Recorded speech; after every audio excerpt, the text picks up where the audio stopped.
He was a simple fisherman who accidentally pulled a container up from the bottom of the ocean. But when he opened it and saw what was inside, subscribe to the channel and write in the comments where you're watching this video. The sun had barely begun to rise over the small coastal town when Marcus Hale stood on the worn wooden planks of the old pier, staring out over the endless expanse of gray water. The salty wind stung his face, bringing with it the familiar scent of seaweed and brine. His boat, an aging but sturdy fishing vessel named Maya's Hope, rocked gently against the mooring ropes, its faded blue paint peeling in places but still serviceable. Marcus tugged at the ropes with practiced hands, checking the knots as he always did before setting out, his mind already heavy with the weight of another long day at sea. The town behind him was quiet, still locked in the slow rhythm of dawn. Small houses with chipped paint and rusted tin roofs clung to the shore, their windows dark except for the faint glow of a few early risers preparing for their own work. This was a place forgotten by most maps, a narrow strip of land where life revolved around the tides and the stubborn resilience of the few families who remained. Marcus had grown up here, left for years to work aboard cargo ships, and returned after his wife's death to raise their daughter, Maya, alone. He had been a different man then, stronger in body and spirit. Now, at 42, his shoulders ached from years of hauling nets, his palms were calloused and scarred, and his eyes carried the kind of quiet fatigue born of relentless labor and unpaid debts. He glanced at the sky and frowned. The weather was unpredictable lately.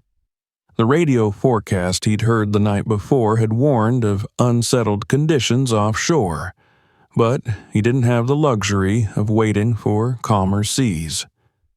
The inshore fishing grounds were overworked, and his last catch had barely covered fuel costs. He needed something bigger, better. A haul worth enough to keep food on the table and silence the whispers of the creditors who had begun circling like gulls. He turned his gaze toward the ocean, toward the deeper waters far beyond where most local fishermen dared to venture. Those areas had a reputation. The currents there were fierce, and strange stories clung to those depths, about sunken wrecks, ships that vanished without trace, and sonar readings that picked up nothing but distorted echoes. Marcus didn't believe in ghost tales, but he knew danger well enough. He had worked those waters years ago, and while it was true they could swallow a careless man whole, they also promised a better chance at filling his holds. Maya's face flickered in his mind as he tightened the last knot. She was 13 now, quick-witted and strong, but old enough to understand their struggles. The school fees were overdue, and she'd stopped asking about new clothes or toys months ago. He hated that look in her eyes when she saw him counting coins at the kitchen table late at night, hated the silent acceptance of a child who had learned too early how thin the line was between getting by and going under. That was why he was heading out farther than ever today. He could feel it in his gut. He needed to take the risk. The pier groaned under his boots as he stepped aboard his boat and started the engine. The familiar rumble soothed him, a reminder of years spent navigating these waters. He released the mooring ropes, eased the throttle forward, and felt the boat push off from the dock, slicing through the dark water as the town receded into a smear of shapes against the shore. The sky remained overcast, streaked with muted streaks of orange and pink, but the horizon ahead was cloaked in haze, an ominous band that swallowed everything in its path. Hours passed as Marcus piloted Maya's Hope into deeper waters. The coastline vanished behind him, replaced by the rolling expanse of ocean that seemed to stretch forever. The waves grew higher, lifting and dropping his boat in slow, relentless motions, while seabirds wheeled overhead, crying sharply before vanishing toward the east. He adjusted his bearings, heading toward a sector he remembered from years before, an area avoided by most. Few fishermen came here anymore, put off by the fierce currents and the way sonar sometimes failed inexplicably. But Marcus remembered it as a place where fish were plentiful. By late morning, he reached the spot. He cut the engine to an idle and scanned the surroundings. No other boats in sight, just water in every direction. The solitude pressed against him like a physical weight, the kind that reminded a man how small he truly was out here. He began preparing his gear, moving with the automatic precision of long practice, checking the winch, inspecting the trawl net for tears, and coiling ropes neatly on the deck. When everything was ready, he positioned the boat against the wind, powered up the hydraulic system, and released the net into the water. The net sank quickly, unspooling in a steady rhythm as Marcus watched the depth meter tick downward.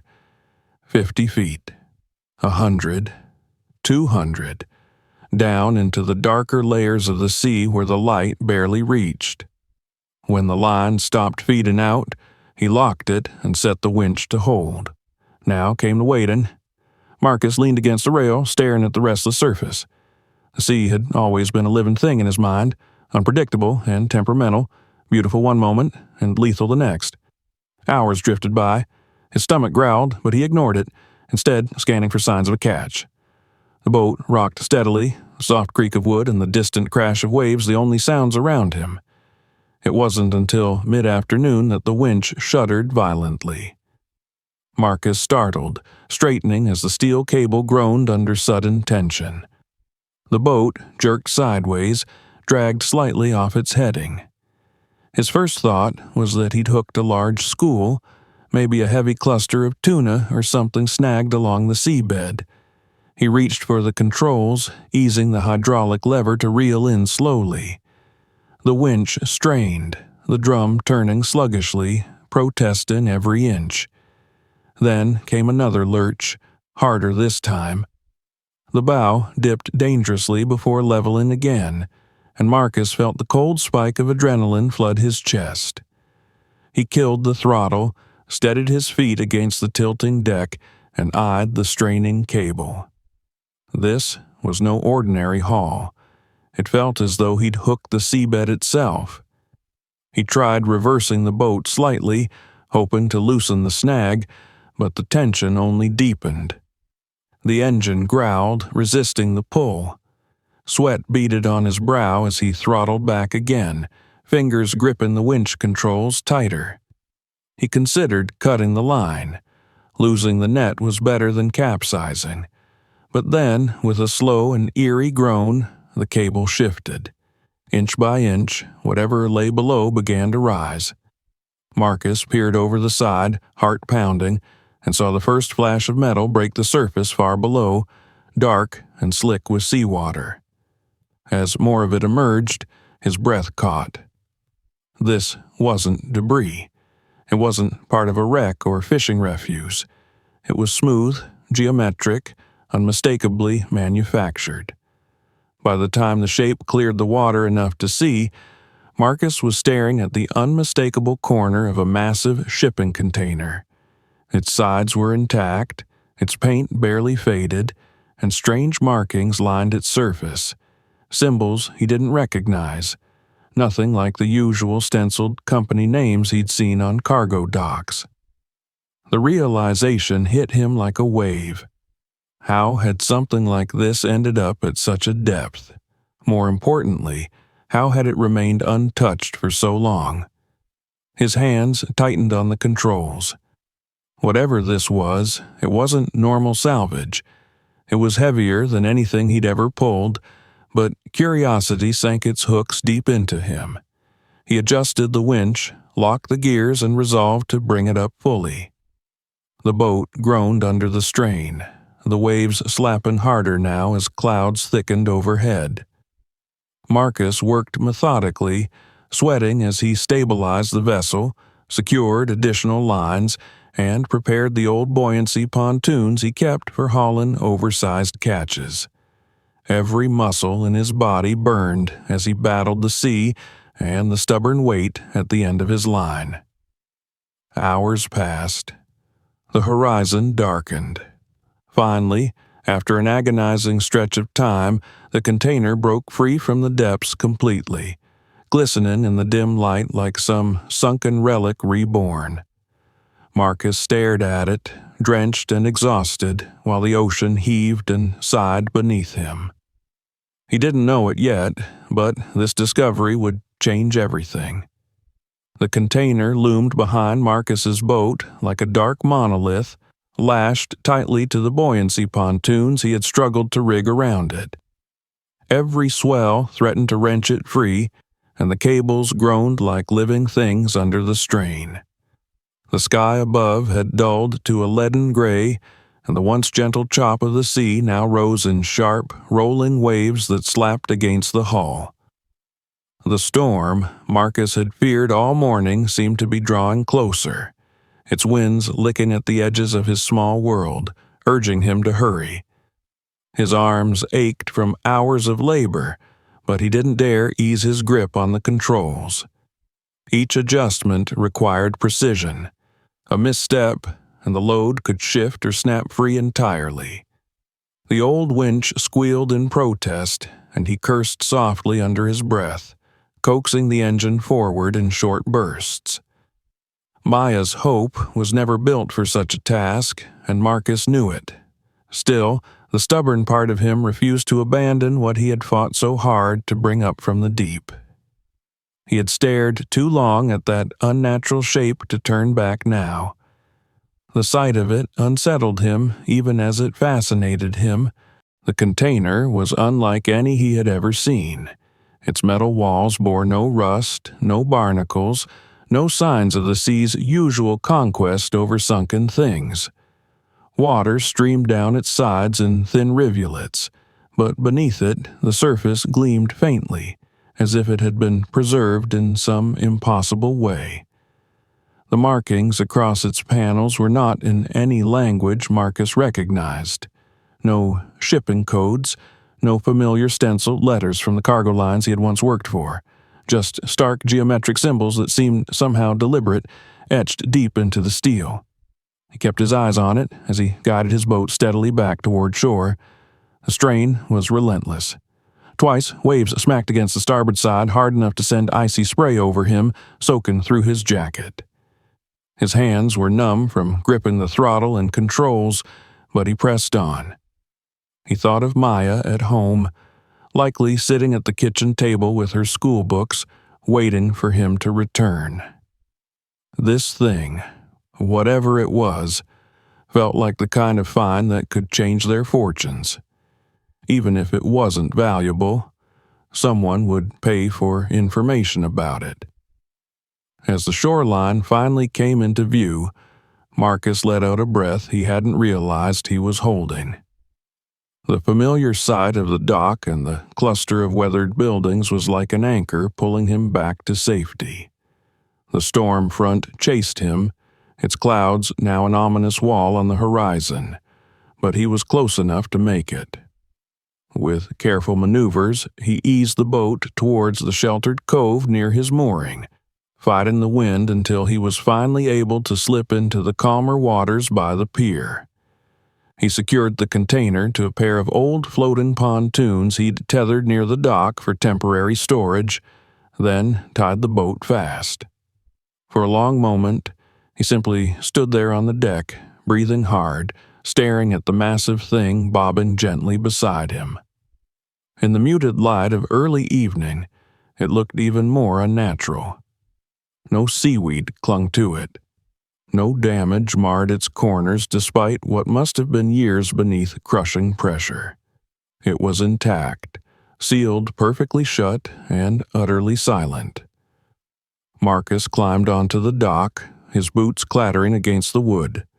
He grabbed the thick mooring ropes and secured the pontoons firmly to keep the container steady. His mind was racing now. He had salvaged wreckage before. Scrap metal, broken crates, even an old fishing trawler once, but never anything like this. This wasn't some forgotten cargo lost in a storm. It had been hidden, left deliberately. He fetched a crowbar and his heavy bolt cutters from the storage shed near the pier, the tools feeling heavier than usual in his hands. The storm winds whipped at his back, urging him to hurry, but his movements were careful, deliberate. He circled the container, inspecting every inch of it. There were no obvious signs of how it had sunk, no dents from collision, no damage to suggest it had fallen freely from a ship's deck. The seals around the doors were thick and seamless, designed to keep out water entirely. The lock was a peculiar thing, unlike any he had encountered before. It wasn't a simple padlock or even the typical heavy-duty container latch. This was a reinforced mechanism, its metal casing recessed into the door, with no obvious branding or identification marks. He crouched down, running his fingers over its cold surface, tracing the faint grooves around it. It reminded him of something military-grade, the kind of hardware he had glimpsed years ago in naval ports but never touched himself. He hesitated, leaning back on his heels, listening to the wind howl through the dock pilings. Something about this felt wrong. Salvage law was straightforward enough, finders keepers if the rightful owner couldn't be identified, but this didn't feel like it belonged to anyone who would quietly accept its loss. And yet, he couldn't turn away now. He'd already brought it this far. He braced himself, set the jaws of the bolt cutters around the lock, and bore down with all his strength. The thick steel resisted at first, then gave way with a sharp metallic snap that echoed across the empty pier. The lock fell to the ground with a dull clang, rolling once before coming to rest. Marcus straightened, heart hammering, and reached for the heavy handles of the container doors. They were stiff, sealed tight from years of disuse, and it took several grunting pulls before they finally yielded. The rubber seals hissed faintly as they broke, and the doors creaked open inch by inch. Marcus stepped back instinctively, bracing himself for the stench of seawater or the sight of ruined cargo spilling out. But there was nothing. No water poured forth. No debris tumbled free. Instead, what greeted him was a rush of dry, stale air and a darkness so deep it seemed unnatural. He blinked, disoriented, before reaching for the flashlight clipped to his belt. Its beam cut through the gloom, revealing a sight that froze him in place. Inside was no cargo hold, no crates or machinery. Instead, he saw what could only be described as a room, an actual living space eerily preserved. A bed was bolted to one wall, neatly made as if its occupant had only just left. A small table stood nearby, surrounded by 2 chairs. Shelves lined another wall, stacked with books and sealed containers. The floor was carpeted with a thin but intact rug, and on one side hung faded drawings taped haphazardly, childlike sketches of suns, houses, and smiling faces. Marcus stepped closer, shining the light around slowly. The walls had been reinforced, insulated. A small metal locker stood in the corner, its door slightly ajar, revealing neatly folded clothing inside. A framed photograph sat on the table, a man, a woman, and 2 children, smiling as if frozen in time. The strangest thing of all was how untouched it felt. No sign of flooding, no mold or decay. It was as though this place had been sealed perfectly, waiting for someone to find it.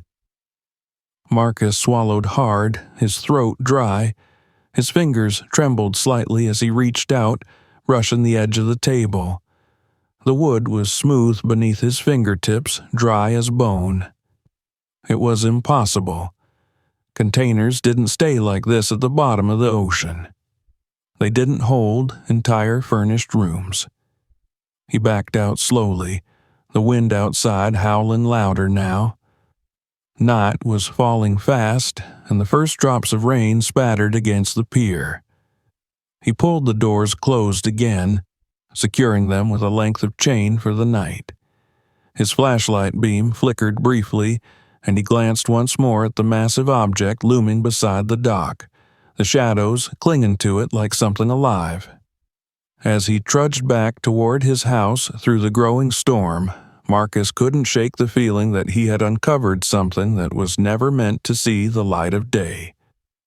The storm that night battered the small coastal town until the early hours of the morning.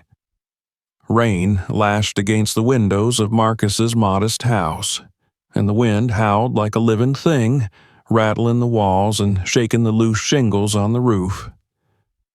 Marcus lay awake in bed, staring at the ceiling, his mind refusing to rest. The image of what he had seen inside the container played over and over in his thoughts. The perfectly preserved bed, the shelves of books, the drawings that could only have come from a child's hand. It felt less like he had discovered a piece of sunken salvage, and more as though he had pried open a door into some strange, frozen fragment of another life. When the dawn came, it arrived shrouded in low-gray clouds and a pale, colorless light that dulled the sea to a sheet of steel.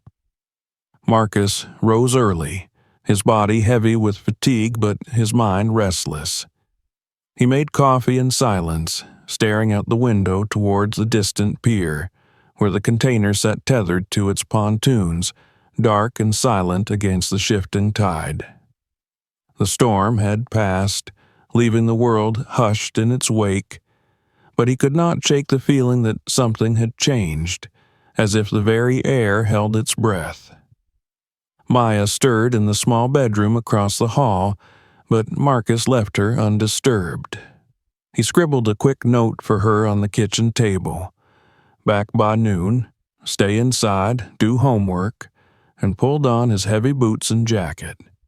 The smell of salt and wet earth hit him as soon as he stepped outside. The streets were slick with rainwater, puddles reflecting the dim light of morning.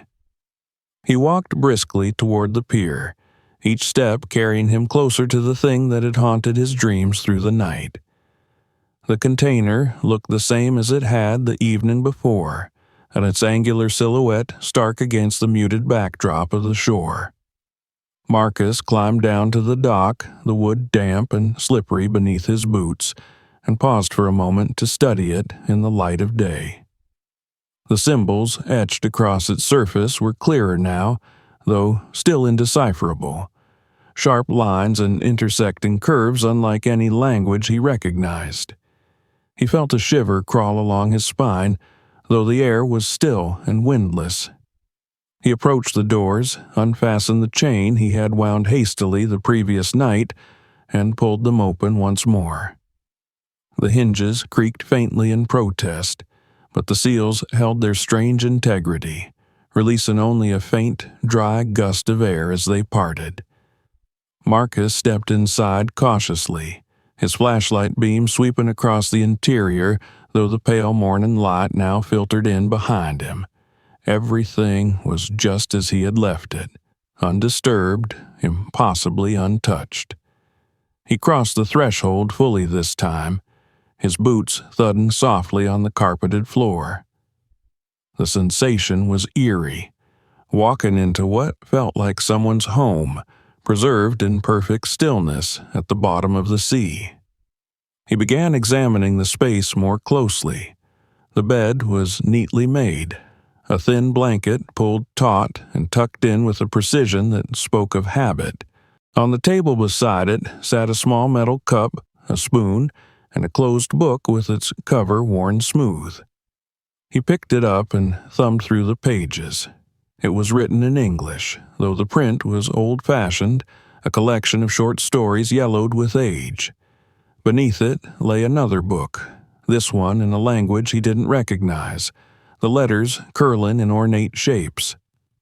On the shelves along the wall were dozens more books, some familiar, manuals, dictionaries, novels, and others completely foreign. Mixed among them were sealed plastic containers, each meticulously labeled in neat handwriting: rice, dried beans, salted meat, medical supplies. The air smelled faintly of old paper and dust, not of mold or seawater. Marcus knelt beside one of the storage boxes, pried it open, and found packets of food sealed tight in vacuum wrapping, all intact, despite what must have been years submerged. Then, his eyes fell on the drawings. He approached them slowly, his chest tightening. They were simple, done in crayon on plain white paper and taped haphazardly to the metal walls. A smiling sun, a blue house with smoke curling from its chimney, a stick-figure family holding hands.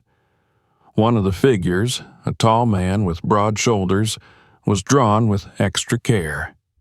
His smiling face marked with black dots for eyes and a bold red curve for a mouth. Next to the drawings was a photograph pinned to the wall. Marcus reached out and gently plucked it free. It showed the same man from the drawing, now in reality, standing on a sandy beach with a woman and 2 children. They were laughing, the wind tugging at their clothes, the ocean bright and blue behind them. The man had his arm wrapped protectively around the woman's shoulders, while the children clung to their parents, their faces alight with joy. Marcus stared at it for a long moment, his throat tightening unexpectedly. Setting the photo back, he moved toward the small locker in the corner. Its door hung ajar, and inside were neatly folded clothes, plain shirts, sturdy pants, and undergarments, all sealed in plastic to keep them dry. He lifted one of the packages and noted how carefully it had been wrapped, as though whoever had done so knew they wouldn't have the chance to tend to it again for a long time. In the far corner of the room, he noticed a low metal chest bolted to the floor. Its surface was scratched but intact, and when he knelt and opened it, he found inside a series of compact, precisely organized items: tools, spare parts for equipment he didn't recognize, and a small handheld device encased in a clear waterproof bag. Marcus pulled it out carefully. It was an old model of a portable recorder, its casing scuffed but intact. His fingers worked at the seal on the bag until he slid it open and lifted the recorder free. He turned it over in his hands, noting a label on the back marked with a date, over a decade old. His pulse quickened as he pressed the power button.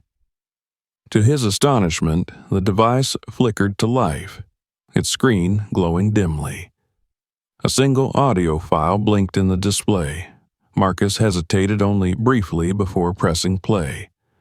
At first, there was only static and a low hum, punctuated by the faint groan of metal and distant, muffled sounds that might have been voices too far away to hear clearly. Then, abruptly, a man's voice came through, strained and urgent. "My name is Ahmed Osman," it said, accented but clear. "If anyone finds this, please, you must listen carefully.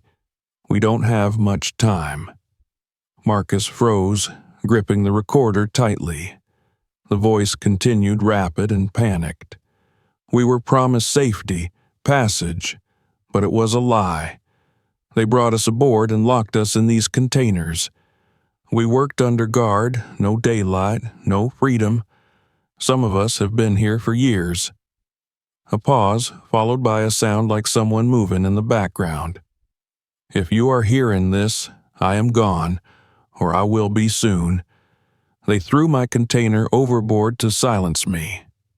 The message faltered, static swallowing a few words, then returned. "The ship is still out there. We need help. Lives are at stake. Coordinates are—" The numbers followed, sharp and precise, burned into Marcus's mind even as the recording crackled and cut off abruptly. Silence filled the room once more. Marcus stared at the recorder, his heart pounding. He replayed the coordinates in his head. He knew that region, It was deep water, a stretch of open sea far beyond normal shipping lanes, infamous for strange reports and sonar anomalies. He set the recorder down slowly and looked around the room again, at the photograph of the smiling family, at the sealed food and carefully prepared supplies. Whoever Ahmed Osman had been, he had lived here, trapped beneath the ocean, and he had died leaving behind this message. Marcus felt a chill creep through him. This was no ordinary salvage. This was evidence of something darker, something still happening out there. He stepped back, nearly bumping into the table, and his gaze lingered on the photograph one last time before he turned toward the open doors. Outside, the sky was still heavy with clouds, and the wind was beginning to pick up once more, carrying the scent of the sea and the faint taste of rain.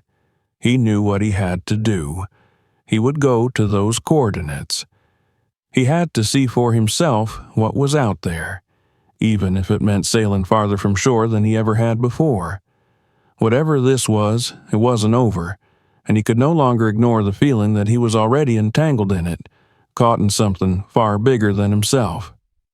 Marcus stood at the edge of the pier long after he had left the container, staring out across the gray horizon where the sea merged seamlessly with the low ceiling of clouds. The wind tugged at his jacket, and the tang of salt filled his lungs with every breath. His fingers still trembled faintly from clutching the recorder, the words of Ahmed Osman echoing relentlessly in his head. Coordinates. A plea for help. A ship still out there, lurking somewhere in the vast expanse of water. He knew he should have gone to the authorities immediately, but something deep inside him told him he couldn't wait. If what Osman said was true, lives were at stake, and every hour that passed could mean the difference between rescue and silence. He returned home with a heaviness that pressed against his chest. Maya was sitting at the kitchen table, her hair tied back in a messy braid, her homework spread before her in uneven piles.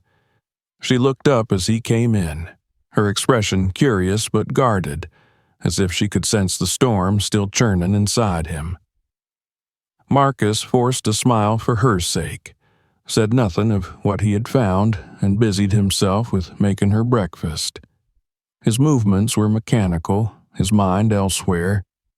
He told her only that he had to make another run out on the water that day, that it might be late when he returned. She frowned but didn't argue, used to his long absences, and for that he was both grateful and guilty.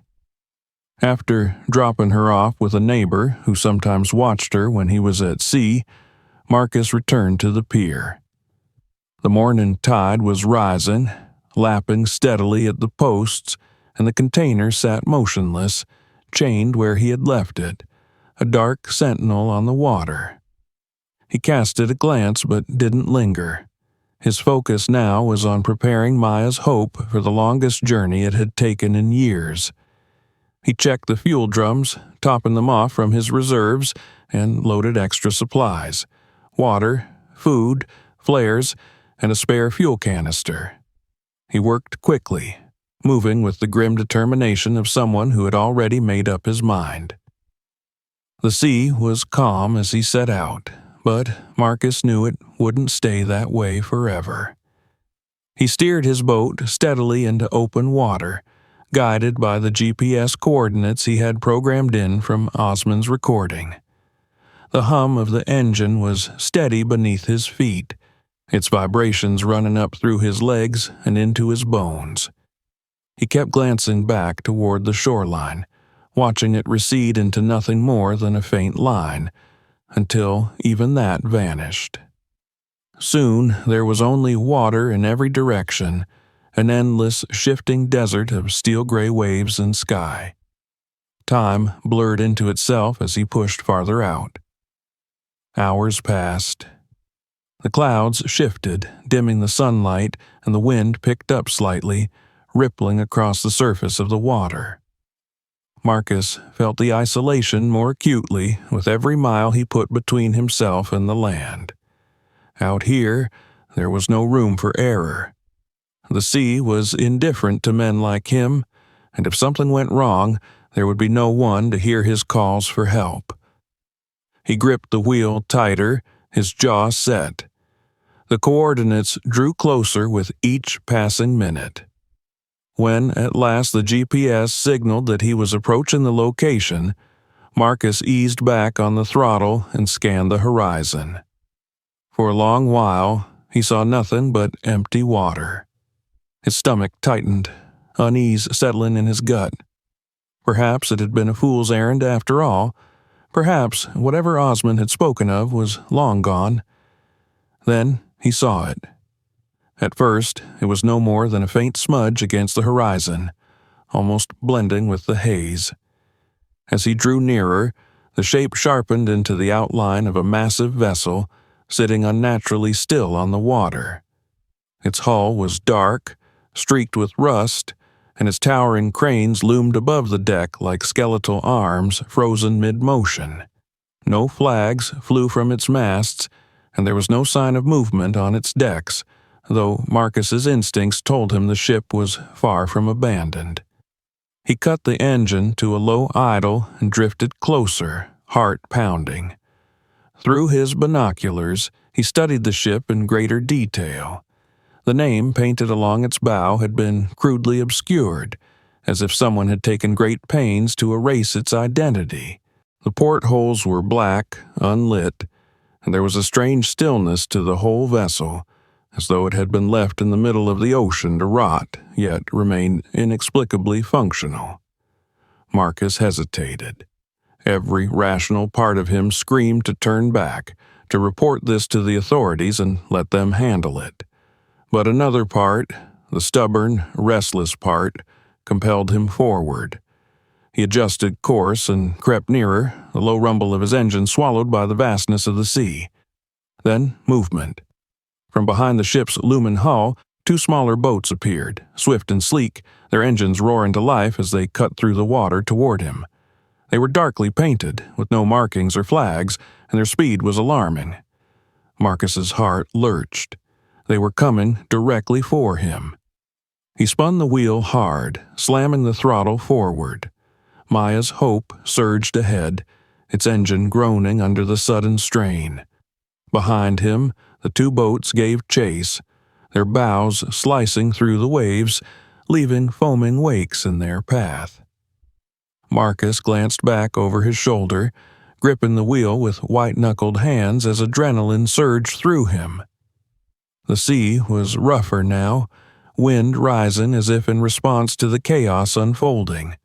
He pushed the engine as hard as it would go, guiding the boat toward a bank of low, rolling fog ahead. It was his only chance. If he could lose them in the mist, he might be able to slip away unnoticed. Spray lashed against his face as he steered into the fog, visibility dropping sharply until the world became nothing but swirling gray. He cut the engine abruptly, letting momentum carry him forward in silence. His breath was loud in his ears, ragged and shallow. He could hear the distant roar of the pursuing boats, muffled now, uncertain. For long minutes he waited, drifting in the gloom, the sea slapping softly against the hull. Then, slowly, the sound of engines faded. The silence was so sudden and profound it almost hurt. Marcus exhaled shakily, gripping the wheel with trembling fingers. He sat there for what felt like hours, though it was likely no more than 10 minutes, before he dared restart the engine at a whisper's throttle. He turned the boat in a wide arc, keeping to the edge of the fog bank, and plotted a course back toward shore. His nerves were raw, his body tense with lingering fear, but beneath it all, there was something else. Grim certainty. Osmond had been telling the truth. The ship was real, and whoever controlled it didn't want to be discovered. Marcus's near escape only cemented what he already knew deep down. This was no mere salvage mystery. This was something darker, something dangerous, and it wasn't going to go away on its own. By the time he saw the faint outline of the coastline again, the sun was low, dipping toward the horizon in streaks of pale gold and muted violet. He piloted his boat back into the harbor slowly, scanning the water behind him for any sign of pursuit, but none came. The town was quiet, unchanged, as though nothing extraordinary had happened. Yet Marcus knew better. He secured Maya's hope at the pier, his movements automatic, his mind racing. The container still sat where he had left it, silent and foreboding, but he barely glanced at it this time. He knew his next step. This was beyond him now, beyond anything he could hope to resolve alone. That night, after settling Maya in bed, Marcus sat at the kitchen table long past midnight, staring at the recorder and the coordinates scribbled in his rough handwriting. He would go to the authorities. He would tell them everything. And this time, he wouldn't stop until someone listened. The next morning dawned heavy and still, as though the air itself held its breath. Marcus sat at the edge of his bed, lacing his boots with slow, deliberate movements, his mind weighed down by the choice he had made during the long hours of the night. The faint sound of Maya stirring in the kitchen drifted through the small house, a reminder of the world he had to protect even as he felt himself pulled toward something far more dangerous than anything he had ever imagined. He rose, adjusted his jacket, and quietly stepped out into the cool morning air, the door closing softly behind him. The walk to the small regional office of the coastal authorities took him past the familiar streets of the town. Fishermen hosed down their boats along the pier, gulls wheeled and cried overhead, and the scent of brine hung thick in the air. To anyone else, it was an ordinary day, but for Marcus, every detail felt sharpened, as if he were seeing it for the last time before crossing into a different life entirely. Inside the office, the muted hum of radios and the scent of stale coffee filled the air. He approached the duty desk, where a young officer in a crisp uniform glanced up from his paperwork with polite indifference. Marcus explained who he was and asked to speak with someone in charge. His tone carried enough urgency that the officer led him into a back room without much argument, where a senior official, Commander Harris, waited with an expression that suggested skepticism was his natural state. Marcus laid it all out in detail: the coordinates, the container, the recording from Ahmed Osman, and the massive ship he had encountered offshore. He described the boats that had chased him, the erased markings on the hull, and the eerie stillness of the vessel. He placed the recorder on a table and played the message in full, watching the commander's face as the voice crackled through the tinny speaker. The room shifted subtly when Osman's words ended, the easy skepticism in Harris's eyes dimmed, replaced by something harder, calculating. "You understand what you're saying?" Harris remarked finally, his voice low. It wasn't a question. Marcus nodded, his jaw set. He understood perfectly. Within an hour, the room filled with activity. Radio calls went out, maps were unrolled across the table, and a small tactical team gathered in full gear. Harris informed Marcus that they had been tracking vague reports of illicit shipping activity in those waters for months, but they had lacked anything solid to act on until now.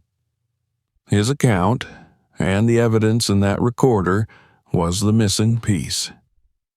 Marcus found himself swept up in their preparations.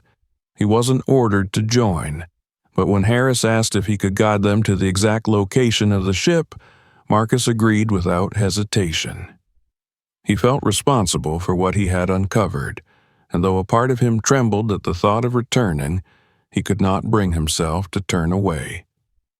By midday, Marcus was back aboard Maya's Hope, now flanked by 2 patrol boats bristling with armed officers. The contrast was surreal. His weathered little fishing vessel, scarred by years of work and salt, sailing beside sleek government craft outfitted with radar, reinforced hulls, and flashing lights. The sky had cleared somewhat, sunlight glinting off the water in sharp, dazzling streaks. It felt almost peaceful, belying the tension that simmered beneath. The journey out was silent, but charged. Marcus stayed at the helm of his boat, leading the small convoy toward the coordinates burned into his memory. The sea was calm for once, the horizon unbroken until that same distant smudge appeared once more, growing clearer with every passing minute. When the ship finally loomed into full view, even the seasoned officers aboard the patrol craft fell quiet. It was just as Marcus had described, a towering vessel adrift on the open water, its hull dark and weathered, its cranes frozen mid-swing. No signal lights, no flag, no activity visible from a distance. It might have been mistaken for a derelict if not for the faint, almost imperceptible signs of life Marcus pointed out, the subtle movements of figures on deck quickly disappearing from sight. Harris ordered the patrol boats to hold position a short distance away while they assessed. Through binoculars, Marcus could see the hidden vigilance aboard the ship. Shadowy figures clustered near the railings, others slipping between container stacks. It was no ghost ship. The decision was swift. Over loudspeakers, the authorities announced themselves, their demands clear. Cut engines, prepare for inspection, comply peacefully. For several long seconds, there was nothing but silence and the sound of waves lapping against the hulls. Then, without warning, movement erupted aboard the mysterious vessel. A handful of men appeared on deck, armed and shouting. One fired a warning shot into the air, the sound cracking across the water. What followed happened quickly. The patrol boats surged forward, their engines roaring, while Harris barked orders over the radio. Officers leveled weapons as they approached, their intent unmistakable. Grappling lines flew across the gap between boats and ship, and in a matter of moments, the first boarding teams climbed the hull, disappearing over the railings and into the belly of the vessel. Marcus stayed back, his boat circling at a safe distance. His hands gripped the rail so tightly his knuckles whitened. He couldn't see much beyond the edge of the ship's deck, only catch fragments over the radio. Muffled shouts, boots pounding on metal, the crackle of commands issued and answered. Then came something else. Voices, dozens of them raw and desperate, rising up like a tide of anguish. When Harris's voice finally came through, it carried a weight that silenced even the sea itself. "We found them," he said simply. Minutes later, the full truth came into view. Officers began guiding people onto the deck, men, women, even children. They emerged from the ship's cavernous interior in a slow, staggering procession, their faces gaunt, their clothes threadbare. Some shielded their eyes against the sudden sunlight, as though they hadn't seen it in years. Others clung to each other wordlessly, trembling. Marcus felt something twist deep inside him. He recognized the look of these people, the haunted emptiness of those who had survived only by enduring. They were led gently to the waiting patrol boats, where medics rushed forward to tend to them. There were so many, far more than Marcus had expected. Among them, a man with sharp, weary eyes caught Marcus's attention. He looked exactly like the one in the photograph Marcus had seen in the container, though thinner now, his hair streaked with gray. When their gazes met, the man hesitated, then gave a small, almost imperceptible nod, as if in recognition, before being ushered toward safety. The officers fanned out across the ship, rounding up those who had resisted. Harris reported over the radio that several crew members had been taken into custody, and more were being detained below. Their operation had uncovered a floating prison disguised as a cargo ship, where captives had been forced into labor and hidden away from the world, their containers modified into crude living quarters. Marcus exhaled slowly, his hands trembling.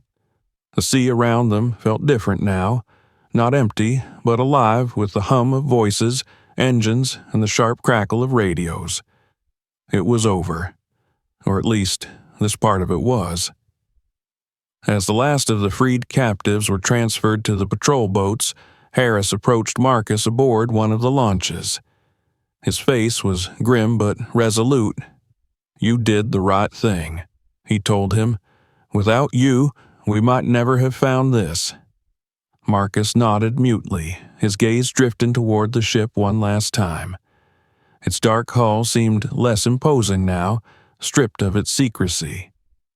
He wondered how many others like it still prowled the sea, unseen, waiting. The convoy turned back toward shore as the sun dipped low, casting a burnished glow over the water. Marcus followed in their wake, his boat dwarfed by the patrol craft, yet somehow at the center of it all. The air smelled of salt and fuel, tinged now with something else, a faint current of relief, of something broken finally beginning to mend. When the coastline finally came into view, it was lit by the golden fire of dusk. Marcus thought of Maya waiting at home, unaware of what her father had done today, of what he had brought to light. He resolved that she would know soon enough. She deserved to know. As he moored his boat and stepped onto the dock, exhausted but unshaken, Marcus understood something clearly for the first time. The ocean still held its secrets, dark and fathomless, but for once he had pulled one of them into the light. And, in doing so, he had changed far more than just his own life. The harbor had never been so crowded. When Marcus returned, trailing behind the patrol boats that carried the freed captives and their captors, it was as if the entire town had gathered along the docks.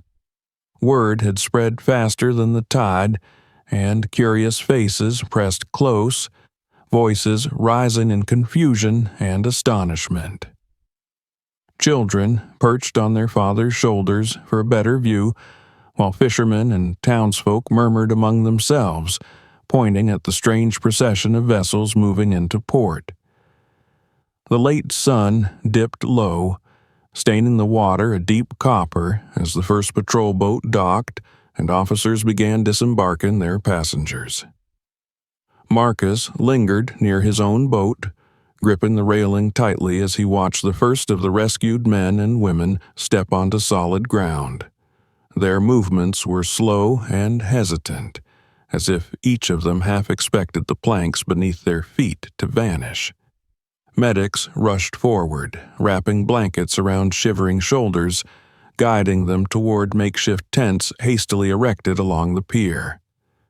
The authorities worked quickly, moving between the crowd and their charges, ushering the press of onlookers back. It was chaos, but a controlled kind. The cries of reunited families rose here and there. People who had feared loved ones lost, now clinging to them, unable to let go. Marcus caught sight of the man he had recognized from the photograph, Ahmed Osman himself. His face was gaunt, his eyes shadowed by years of confinement, but there was a light in them now that hadn't been there before. Their gazes met across the crowd, and Ahmed gave a nod that spoke volumes. Gratitude, acknowledgement, and something Marcus could only interpret as relief.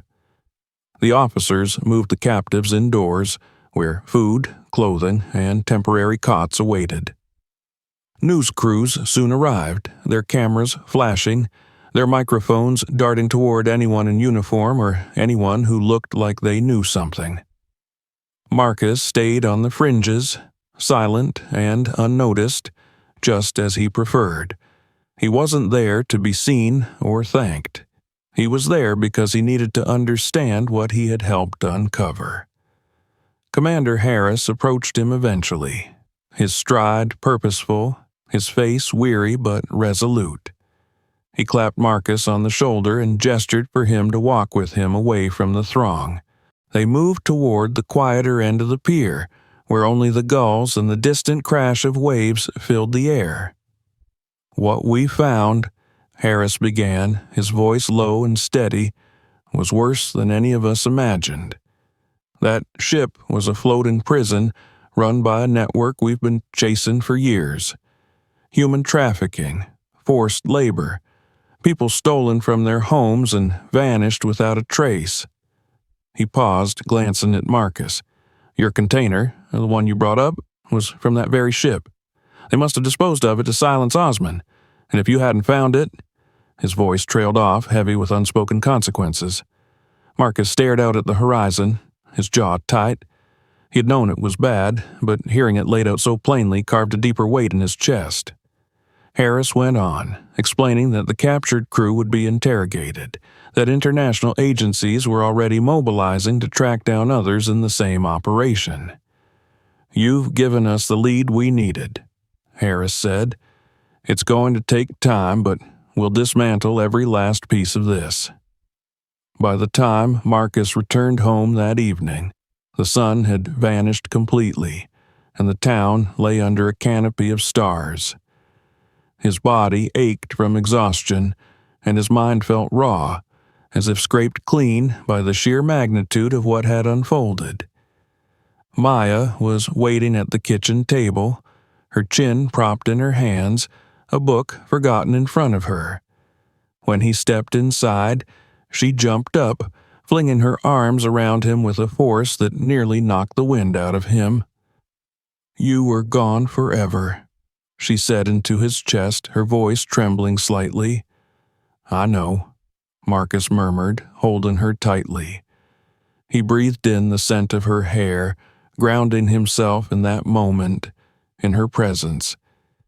He told her only the broad strokes, that he had helped rescue people, that the authorities were handling the rest, and that it was over now.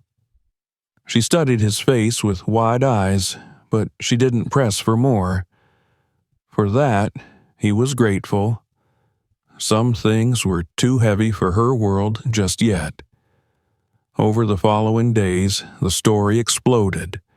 News outlets from across the country descended on their quiet coastal town, their headlines ablaze with phrases like "floating prison uncovered" and "hero fisherman leads authorities to offshore horror." Cameras sought him out, microphones thrust toward him, but Marcus dodged them whenever he could. He gave a single interview, brief and measured, insisting that he had only done what any decent man would have done in his place.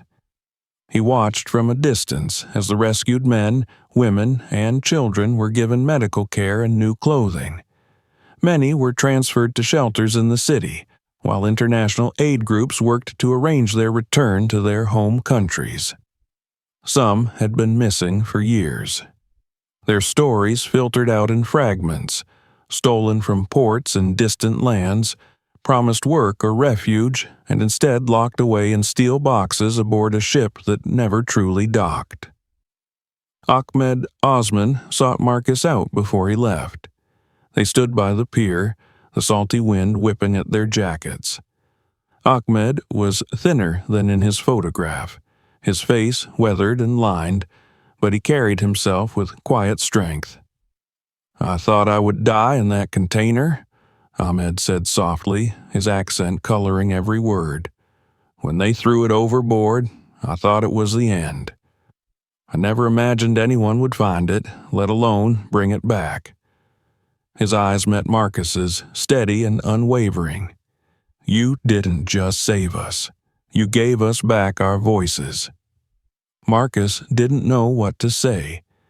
He simply extended his hand, and Ahmed gripped it firmly, a silent exchange of understanding passing between them. When Ahmed turned to leave with the others boarding buses bound for the city, Marcus felt a strange mixture of pride and sorrow. Their paths had crossed in the strangest of ways, but he doubted they would meet again.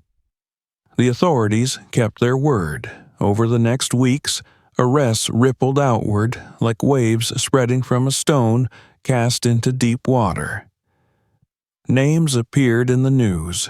Financiers, smugglers, corrupt officials, all tied back to the ship Marcus had discovered. His container became the linchpin of a sprawling investigation that spanned oceans, a single piece of evidence that cracked open a hidden world. Life in the town slowly settled back into its usual rhythm. The fishermen returned to their nets and their quiet mornings. The gulls screamed overhead as though nothing had changed. But Marcus knew better. Every time he walked past the pier and saw the empty spot where that container had once rested, he remembered. He remembered the drawings taped to its walls, the stale air that smelled of lives interrupted, and the faint echo of Osmond's desperate voice captured on that recorder. On one of those evenings, standing alone at the edge of the dock, Marcus let the sound of the sea wash over him. The waves glittered under the fading sun, and the horizon stretched out in an endless line. He thought of the depths beneath, dark and unknowable, holding secrets no man could guess at. This time he had dragged one of those secrets into the light, but he knew the ocean was vast, and there would always be more. He placed his hands on the worn wooden rail, the boards warm beneath his palms, and drew in a long breath. Behind him, he heard Maya's laughter as she ran down the pier to join him, her footsteps light and quick. He turned to greet her with a rare smile.